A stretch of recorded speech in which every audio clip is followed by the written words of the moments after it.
Dear students, Assalamu alaikum. In previous lecture, we gave a brief introduction to statistical thermodynamics and discussed the course outline. And then we reviewed some basic concepts in thermodynamics, that is the concept of state functions, the concept of thermodynamic equilibrium, and the first law of thermodynamics.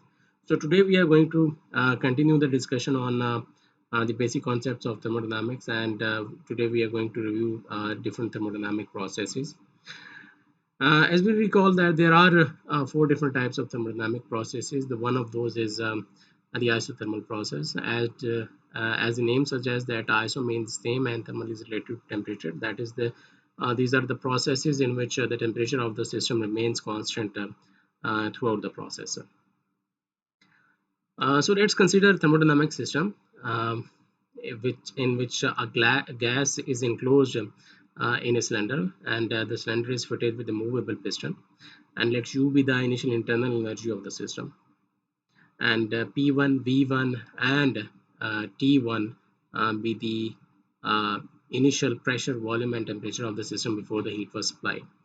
And let's suppose that a small change is brought in this system, and an amount of q amount of heat is applied to the system, and this applied heat will change the pressure and volume of the system. That is the supplied energy uh, uh, will do some useful work in the system. And since this is a process, isothermal process, so the internal energy of the system will remain constant, since the temperature is related to the internal energy of the system.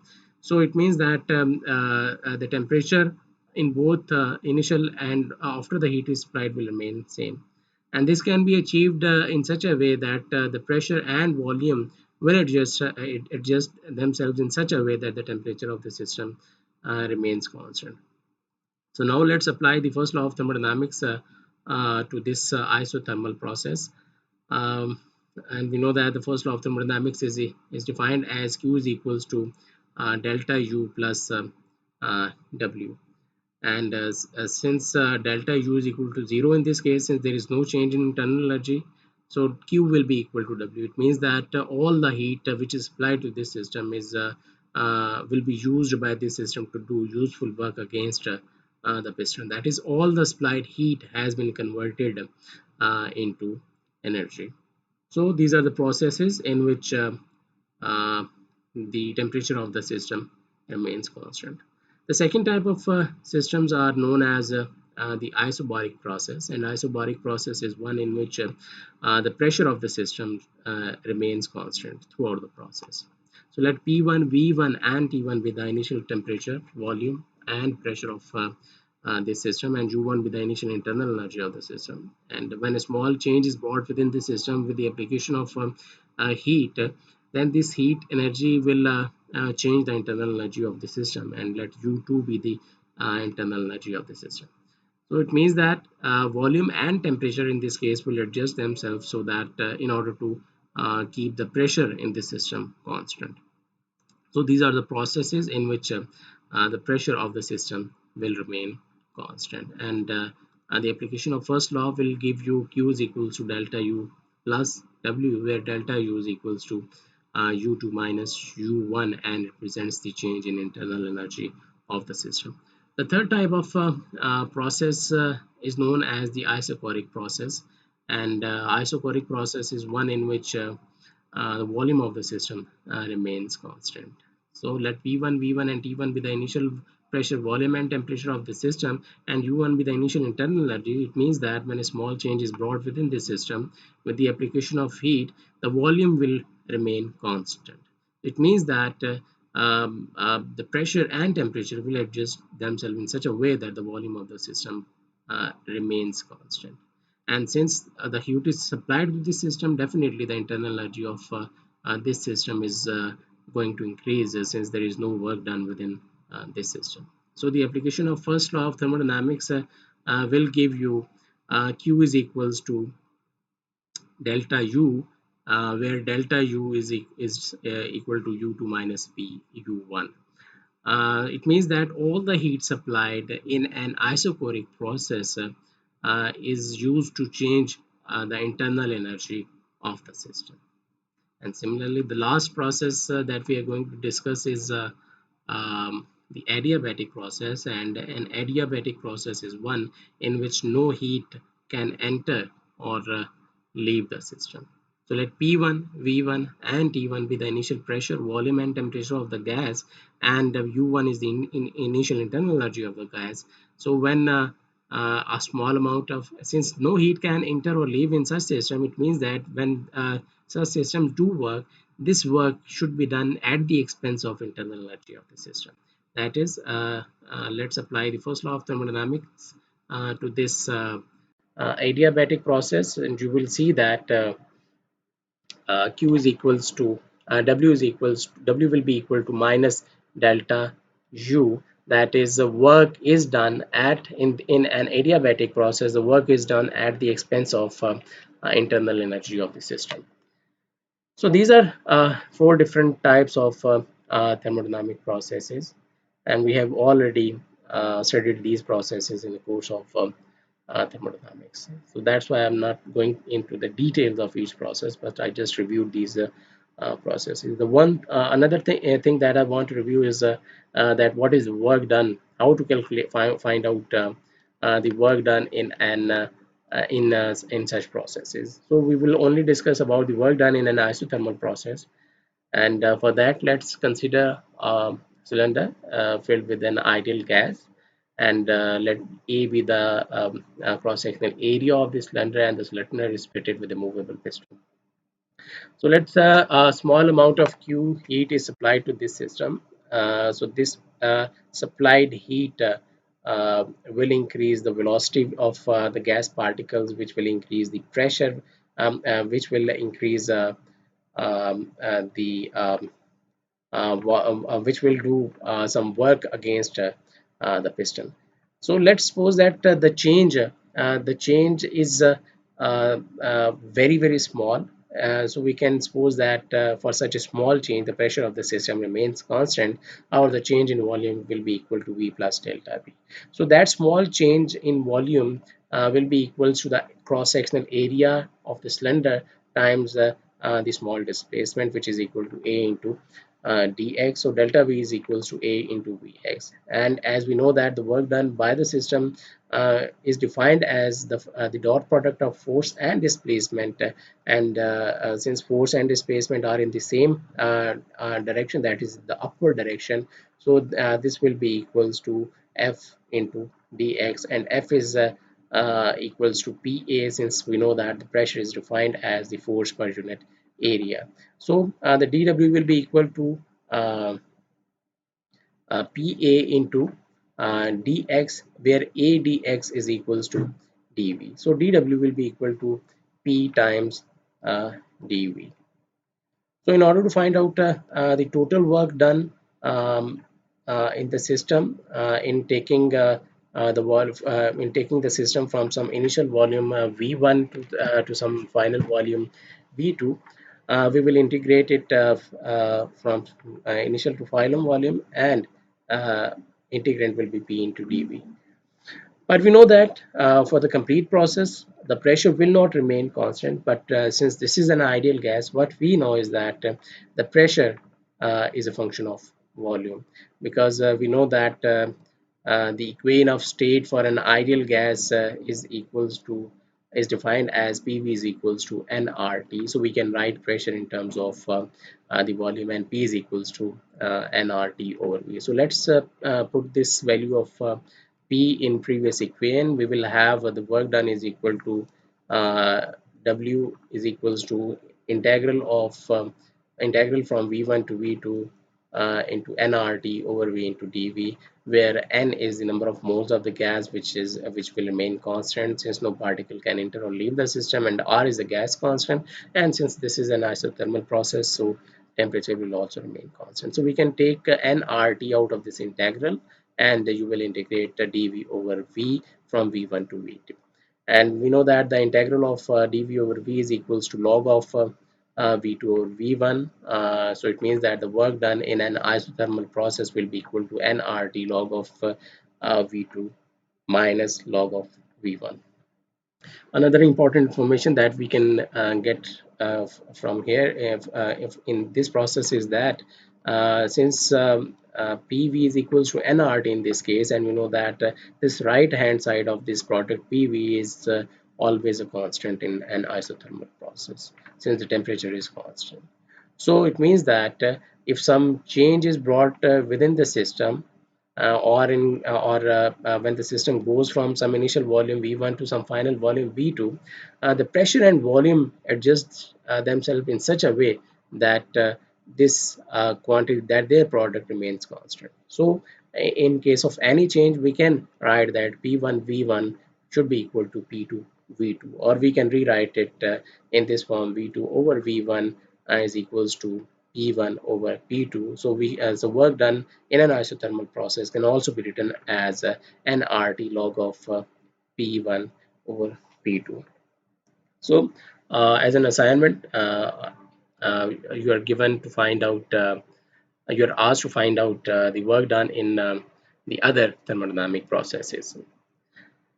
So now let's move forward, and uh, after the discussion of the first law of thermodynamics, which is the law of conservation of energy, let's discuss about uh, the second law of thermodynamics.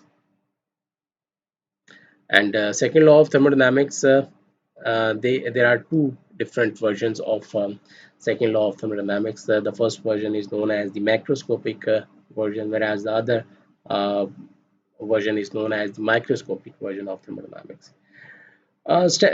Second law of thermodynamics is based on our general observation that we know that heat always flows from a body at higher temperature to a body at lower temperatures. That is, we have always observed that a cup of tea, when placed in a room, it always the tea will always cool. And similarly, we have noticed that ice always melts, and uh, gases always expand. So before going into the details of this second law of thermodynamics, let's review its definitions.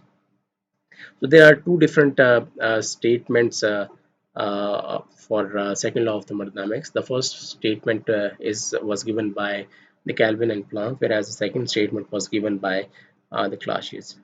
According to the statement given by Kelvin and Planck, it is impossible for an engine operating in a cycle to take heat from a single reservoir and produces an equal amount of work and have no other effect.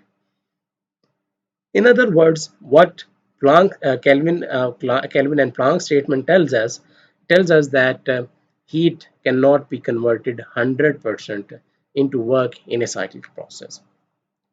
So you will see, when you will we will do some heat engines, you will see that he cannot be converted 100% into useful work. That some heat energy will always lost in a cyclic processes.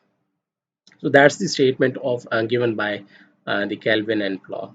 The other statement that we want to discuss is the statement given by the Clausius. And according to the Clausius statement, it is impossible to construct a machine which, operating in a cycle, produces no other effect than to transfer heat from a colder to hotter body. Or again, in another way, what this statement tells us, it tells us that heat does not spontaneously flow from cold to hot objects. That is, the heat always flows from a body at higher temperature to one at lower temperatures. So these are the examples which I already discussed, that a cup of tea always cools down, and similarly ice always melts, and gases will always expand. So it means that all these observations tell us that there is some specific direction in which all the reactions tend to wants to go. So we are interested to find what is that preferred direction in which the system wants to go itself. So there were different scientists who were working um, to resolve, to understand this phenomena, that what is the preferred direction of these systems. And the best solution was given by the Clausius, when he noted that whenever heat flows in any system, it follows a specific pattern, and that specific pattern is given in terms of a ratio, which is defined as the heat gained slash lost divided by the temperature at which gained or lost. One thing that to remember in this case is that the temperature is always that we will always use here is in absolute scale. So he noted that Clash is noted that this is some specific ratio which is following a specific pattern. So he further tried to explore this ratio, and let's discuss a brief example about this ratio. And for that, let's consider a system in which there are two objects which are in contact with each other, and let's suppose that these objects can exchange heat with each other. The first object is at temperature T1, and the second object is at temperature T2. The first object T1 is at T1, which is a higher temperature than the temperature T2. It means that the heat will flow from the first object to the second object. And let's suppose that a small amount of heat dq is transferred from the first system to the second one. So now we are going to find out this ratio for this system. So let's suppose that for the first system, which is losing heat, this ratio is equals to dq over T1, where since it is losing heat, this system is losing heat, so you will have a negative sign here, and it is losing heat at a temperature T1, so that's the temperature T1. Similarly, we can find out this similar ratio for this second object, and which will be equals to dq over T2, and in this case this will be positive since this system is gaining heat, and at this temperature the system is gaining heat, which is T2. Now let's add both these ratios together to find out the total ratio, which is equals to minus dq over T1 plus d2 dq over T2. So according to Clausius, this ratio uh, is going to tell us the preferred direction in which the system wants to go. So in order to make things more clear, let's discuss these ratios for various thermodynamic processes. Let's first discuss it for the reversible process. And we know that a reversible process is one in which the system and surrounding always remain in equilibrium at all at any time. So for that, let's consider a small piece of ice which is enclosed in a cylinder, and the walls of these cylinders are insulating so that no heat can enter or leave in this system. In spite, only the heat can enter through in this system through the base of the system. Uh, so let the base of the system, that is the reservoir, is at temperature is at slightly higher temperature than the 0 degree Celsius, where DT is a very small temperature. So we can regard that the temperature the change the difference in temperature between the heat reservoir and the ice is so small that the heat change heat transfer will be very slow process. So let's find out this ratio first for the ice and then for the reservoir, that is for the surrounding system.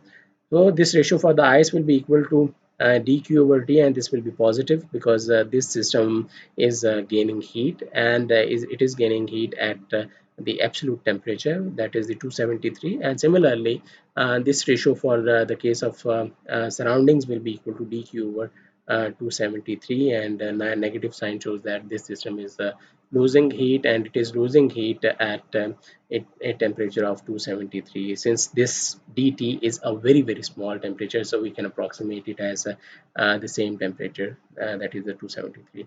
So the net total ratio will be equal to 0 in this case, which shows that there is no change in ratio for this for the case of a reversible process.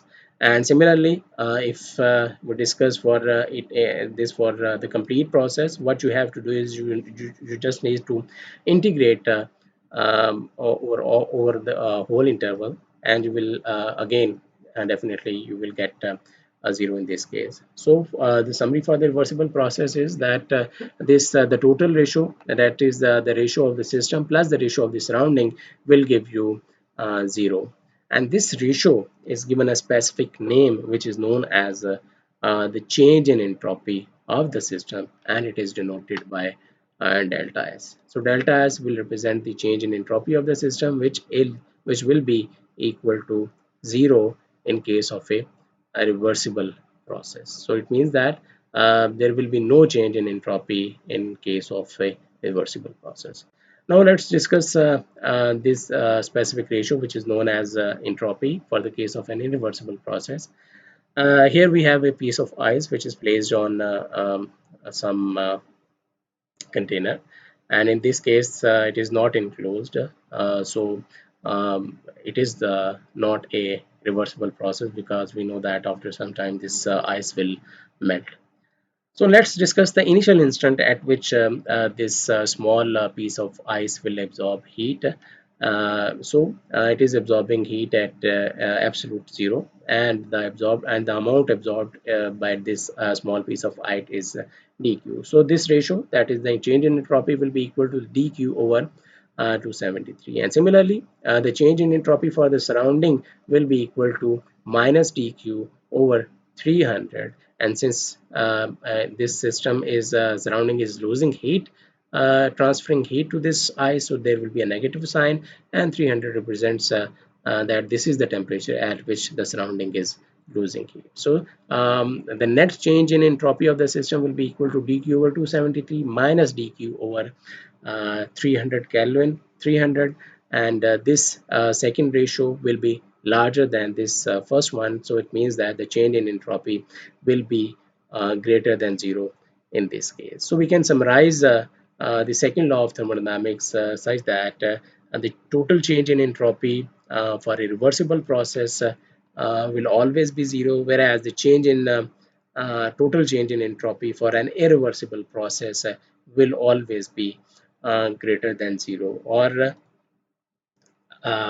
you can also write it in a combined pattern, that the total change in entropy will always be greater than equal to zero. It means that the second law of thermodynamics uh, tells you that um, that the system always wants to go in such a direction that it always wants to maximize the entropy of the system. So first law only tells us that the energy of the universe is constant, but it does not tell us any information about that in which direction the heat is moving, whether the heat is moving from a hot object to the cold object, or um, uh, a cold object to hot object.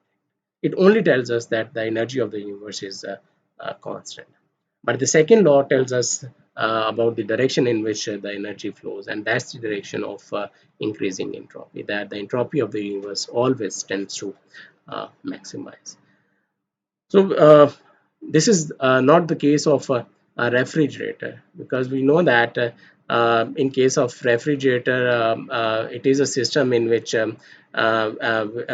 cools down with the passage of time. But that's not the only system. We have to consider the work that is being done on this refrigerator from the outside in the form of power.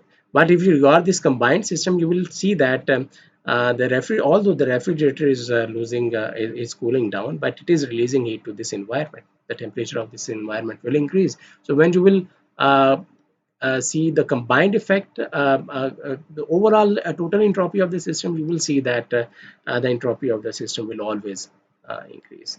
And the second observation is, you know that a sun, which is a very large object of energy, is releasing heat to the surrounding, and this heat is dissipating throughout this universe. So As we know that the heat is distributed uniformly throughout the universe, so after some time we will reach a stage that when all that when the when all the heat has been equally distributed in this universe, and at that time the temperature at each point within the universe will be equal. That is, the energy density has been distributed uniformly, will be distributed uniformly. So when this happens, what will happen, that there will be no energy transfer, since there is no there is no gradient of temperature. So uh, this concept is known as the heat death. That this is the time when there will be no energy transfer and there will be no existence of life, and this is the time when the entropy of this universe will be maximum. So I don't know, we don't know that this will be going to happen, because there are some other objects which are concentrating energy into a very small region such as a black hole. But what will be going to prevail at the end, that that's the time will tell you. So another important points that we that I want to discuss at the end of this lecture is that the first point is that the total change in entropy of the system is always greater than zero. But what um, uh, is important to note here is that the change in entropy of the system, or the change in entropy of the system of the surrounding, can be less than zero. The second point is that the integral dq over t can be used only for the reversible process. This cannot be used for the irreversible process. Okay, so when you will integrate, you can only integrate in case of a reversible process. So there is a different method to find out the change in entropy for the case of an irreversible process. But if you are given a problem for an irreversible system, and you are given that the change in heat between the system um, is is an is a reversible process, then you can integrate this expression in case of an irreversible process as well. But if you are not given that that the exchange of heat is not occurring in a reversible way, then you cannot integrate this change in entropy for the case of an irreversible process.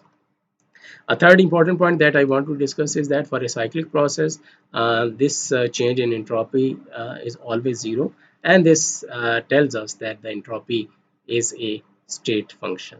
That is, it only depends on the state of the system and does not depend on the path forward. But for a non-cyclic process, the entropy is not a state function. Another important point that I want to discuss is that heat exchange uh, need not to be involved in entropy change. That is, it is not necessary that whenever there is a change in entropy, there is a heat change which is involved. There are some cases when there are no heat changes involved, but still the entropy changes, and that's the example. For example, the free expansion. That is, if you have a gas in a chamber which is in contact with another chamber in which there is a vacuum, and when you allow the gas to expand from the first chamber to the vacuum, there will be change in entropy, but there will be no transfer of heat. So it means that whenever it is not necessary that whenever heat exchange is involved, there will be only change in entropy. So the last point that I want to discuss is that um, we what we have discussed here is only the macroscopic version of entropy of the system. So that's not the microscopic version. The microscopic version will give you more physical insights about the second law of thermodynamics. It will tell you that why heat transfers from a body at higher temperature to the body at lower temperature. So that's the problem that we are going to discuss in our second lecture, in our third lecture, that is the microscopic version of the second law of thermodynamics. So that's it for today's lecture. Uh, Thanks to all.